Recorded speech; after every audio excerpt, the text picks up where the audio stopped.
महाशिवरात्रि का पर्व फाल्गुन माह की कृष्ण पक्ष की चतुर्दशी को मनाया जाता है और इस दिन शिव जी की पूजा बड़े धूमधाम से की जाती है।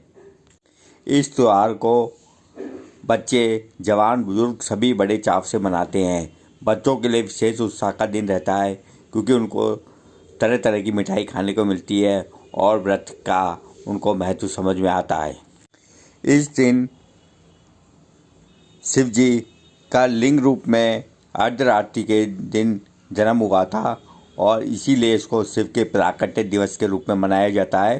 साथ ही पहली बार ब्रह्मा जी ने और विष्णु जी ने शिव जी की पूजा की थी, इसलिए इसे मनाया जाता है।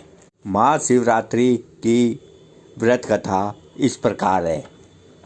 प्रत्येक देश में एक बहेलिया रहता था जो प्रतिदिन जीवों को मारकर अपने परिवार का पालन करता था। इस पर एक साहूकार का खूब रुपया कर्ज था, जिसे समय पर न चुका सकने के कारण उसे एक शिव मंदिर में बंद कर दिया गया। उस दिन फाल्गुन कृष्ण तेरस थी। वहाँ पर बहेलिया ने अगले दिन शिवरात्रि के व्रत की बात सुनी।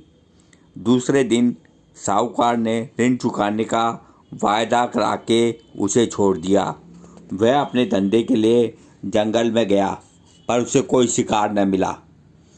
सायंकाल के समय भूख से व्याकुल होकर वह एक पेड़ के, जो कि बेल पत्र का पेड़ था, उसके ऊपर चढ़ गया और बेल के पत्ते तोड़कर नीचे गिराने लगा। वहाँ एक शिकारी, वहाँ शिव जी की मूर्ति स्थापित थी और वे पत्ते अनायास ही शिव पर चढ़ने लगे। पेड़ पर बैठे बैठे उसने देखा कि एक गर्भवती हिरनी मंद गति से उसी पेड़ के पास वाले तालाब की तरफ आ रही है।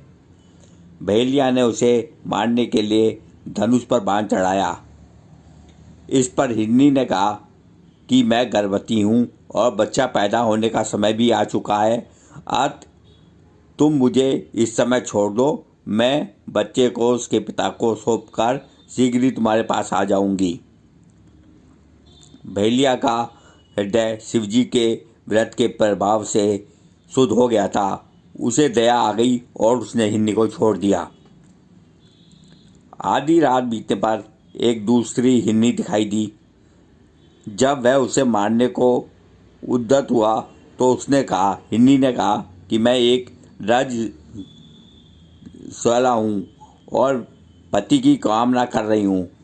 अगर तुमने मुझे अभी अभी मार डाला तो मेरी कामना अतृप्त रह जाएगी, इसलिए तुम इस समय मुझे छोड़ दो। मैं अपनी कामना की पूर्ति करके सुबह तुम्हारे पास अवश्य आ जाऊंगी। और बहेलिया ने उसको छोड़ दिया, उसे भी छोड़ दिया।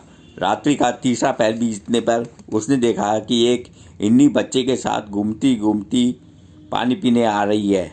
उसने उसको मारना चाहा तो हिरनी ने कहा, आप मुझे इतना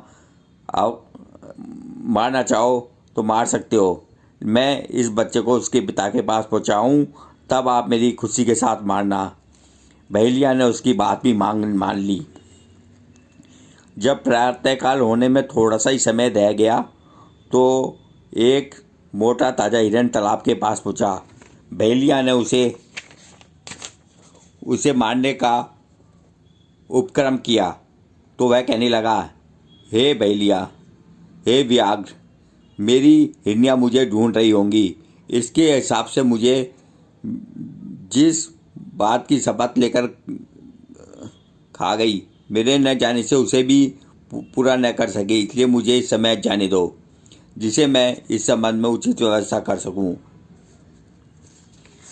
क्योंकि जो अलग अलग हिरनियाँ आई थी उन्होंने उसके सामने शपथ खाई थी कि मैं तुम्हारे पास दोबारा आ जाऊंगी, और उस बात को हिरन उनके सामने लाना चाहता था।